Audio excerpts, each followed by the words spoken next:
Voltou, meus amigos. Champions League está de volta. Já começamos as oitavas de final com vitória de favoritos. O Real Madrid venceu o Leipzig fora de casa por 1-0 e o City foi a Dinamarca vencer o Copenhague por 3-1. A gente vai falar um pouquinho de cada um desses jogos, começando pelo jogo do Real. Um jogo em que o Leipzig começa muito bem, tá? E joga muito bem.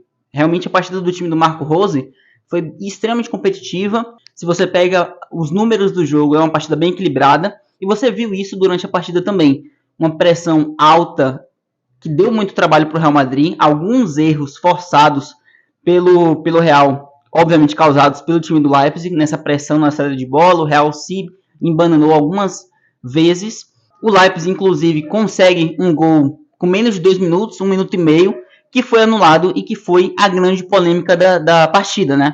A anulação, pelo que tudo indica, até porque não ficou extremamente claro, por mais que a transmissão da UEFA tenha dado a entender isso, é por conta da interferência do Benjamin Henriques no Lunin, né, no goleiro do Real Madrid. O Lunin tenta sair do gol, é uma jogada na cobrança de escanteio, né? A bola é cortada e na sobra, se não me engano, é o Schlager, chuta de fora da área, ela acaba seguindo em direção ao Benjamin Sesko ou ao Klosterman, que divide de cabeça e faria o gol.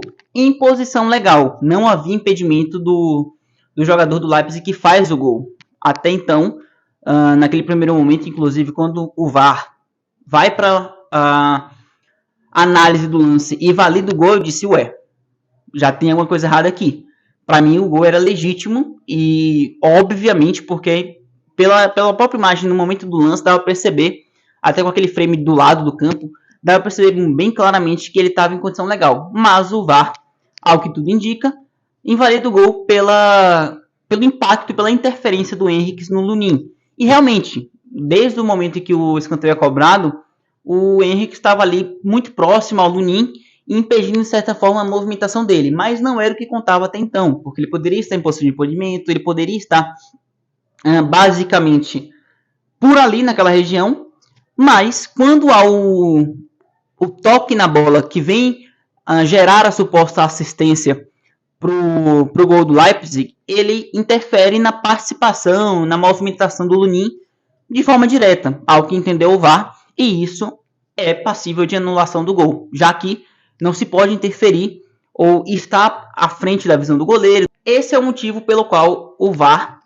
anula o gol. E aí tem um debate se o VAR poderia ou não tomar essa decisão, porque geralmente quem faz análise de participação ou não de um determinado jogador na visão ou na movimentação do goleiro é o árbitro de campo e não o VAR. Mas aconteceu. E aí que está toda a polêmica. Eu acredito que no fim esse gol seria anulado de qualquer jeito, porque se o árbitro vai à beira do campo, ele fatalmente anularia o gol. Acredito que ele interpretaria também da seguinte maneira, de que houve a interferência do Benjamin Henriques, até porque o VAR, querendo ou não, ele já influencia na decisão do árbitro a partir do momento que ele chama, porque se o VAR chama, significa que ele entende que determinado lance não deveria ser marcado daquela maneira que o árbitro de campo marcou, não deveria ser interpretado de tal maneira. Ele sugere uma mudança, porque para o VAR chamar, ele indica que eu não concordo. Basicamente é isso. Se o árbitro chamasse naquele momento, eu acredito que haveria a conclusão do árbitro de campo da mesma maneira. Até porque no campo o bandeirinha marca alguma coisa. Não tenho certeza, e aí teria que ver na súmula, se ele marcou ou o impedimento do jogador do Leipzig que faz o gol, ou a própria interferência. Se ele afirma na súmula que marcou a interferência, acabou o papo. Basicamente é isso.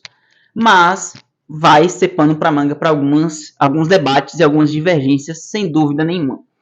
Mas esse não é o ponto alto do Leipzig no jogo, né? O Leipzig deu muito trabalho, muito além disso do que esse mero gol no início da partida anulado. O Leipzig, em alguns momentos, além dos erros que causava na saída de bola do Real Madrid, ele teve mais a posse, em alguns momentos ele atacou bem mais que o Real, e principalmente fez mais jogadas de perigo. No primeiro tempo até que não conseguiu um volume de jogo de jogadas perigosas muito grande, porque o Real também se defendia bem. O Real era um time que sofria na partida, mas não se assustava com aquela situação e continuava tentando jogar o seu jogo, como costuma fazer o Real Madrid.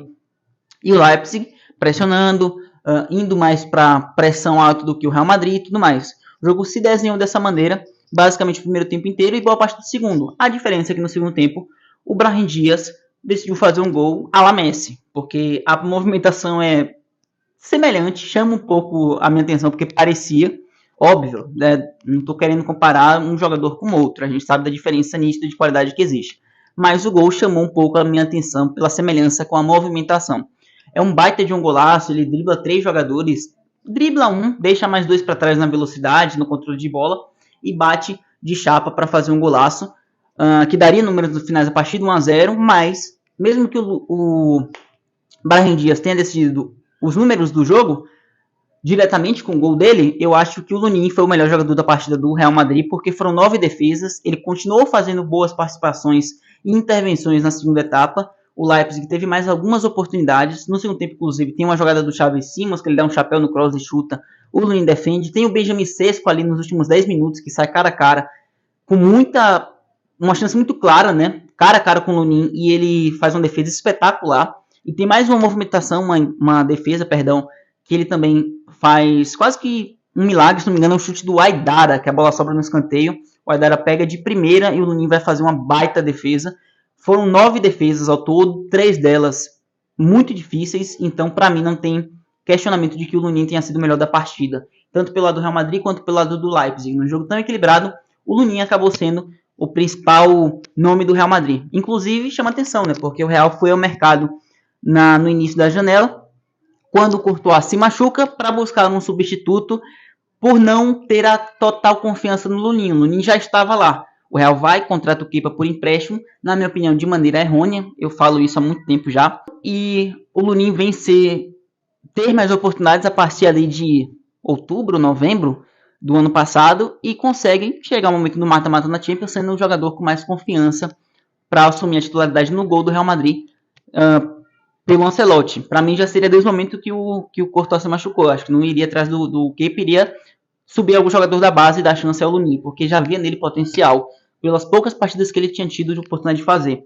Números finais: 1-0, Real Madrid com o pé nas quartas de final. Acredito que vai se classificar. Não vejo facilidade no segundo jogo. Vejo um Leipzig aguerrido, indo para cima, se expondo mais do que foi nessa partida, até porque precisará do resultado no Bernabéu, mas é aí que o Real Madrid pode crescer em velocidade, na jogada, na transição rápida, com Vinícius, com Rodrigo, talvez tenha a volta do Bellingham para o segundo jogo, é uma possibilidade. Acho que o Real Madrid se classificará para as quartas de final.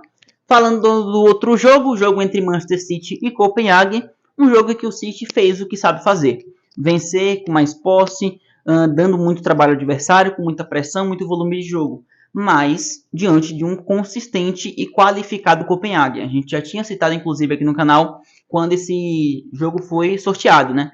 Que eu via no Copenhague um time bem qualificado, um time com boa capacidade, que foi um candidato ao melhor do grupo dele, e sem dúvida nenhuma, o segundo melhor depois do Bayern de Munique. No grupo com o United e Galatasaray foi melhor que ambos, mas ele tinha tido o azar de pegar o Manchester City e que não conseguiria competir contra o City. Se tivesse pego o United nas oitavas, o Copenhague tinha totais chances de classificação. Mas pegando um City, era o adversário mais qualificado que ele poderia pegar. O time com uma consistência absurda de jogo, uma qualidade absurda de jogo, uma qualidade dos jogadores que dificultaria a vida demais do Copenhague e que fatalmente iria acabar rompendo todas as defesas do Copenhague, como assim o fez. Abriu 1-0 com De Bruyne, aliás, De Bruyne, desde que voltou de lesão, basicamente, em quase todos os jogos, marca o da assistência. É um absurdo o nível que ele voltou, a forma física, a qualidade que ele continua demonstrando, obviamente que ele não perdeu, mas o ritmo, né? Ele volta com um ritmo quase que como se não tivesse lesionado por tanto tempo. Passou meses parados e já voltou, dando assistência e fazendo gol em quase todas as partidas. O City viria tomar um empate com um curioso gol do Copenhague fazendo a pressão alta, o que geralmente o City costuma fazer, o Copenhague fez, e deu resultado, fez o Ederson errar e o Madsen fez um golaço de fora da área. O segundo gol com o Bernardo Silva ainda no final do primeiro tempo, e ali acaba com um pouco o ímpeto do Copenhague, que vinha mantendo um resultado de empate.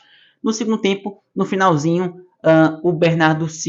o Foden, viria dar números finais à partida, num jogo que o Haaland perdeu algumas oportunidades, mas que o City foi superior, criou mais tanto no primeiro quanto no segundo tempo, mereceu a vitória, e agora a classificação é questão de tempo. É só chegar a data do segundo jogo que o City vai se classificar sem muitos problemas, inclusive vejo vencendo a segunda partida também.